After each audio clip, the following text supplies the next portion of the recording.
Alright, so what I got here is the Whiteline Steering Rack Bushing Kit. Here is the packaging with the part number. This is one of the bushings. They give you the 2 halves plus the center. I got the grease right here. And then this is the tool that they use, or that they give you. It's a bolt, nut, washer, and then this cup.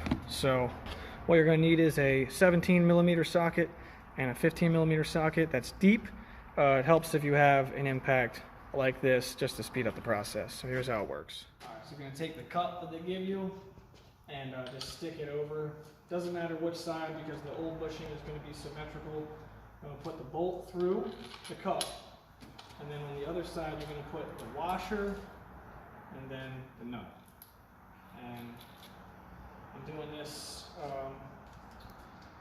we're going to put the 15 on the nut, and then we're going to tighten it down, and you're going to watch this bushing is going to get sucked in.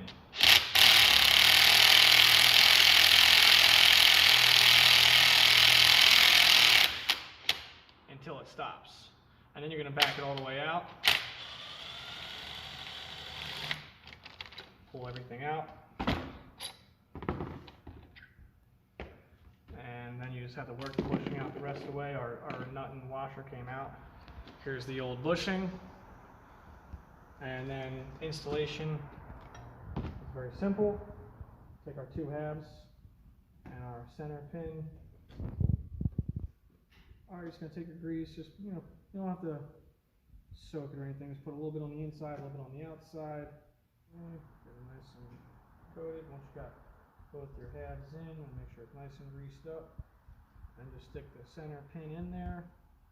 You'll feel it hit the other bushing, and then just make sure that everything is nice and tight. Get a little bit of air stuck in there. Might just have to work it out.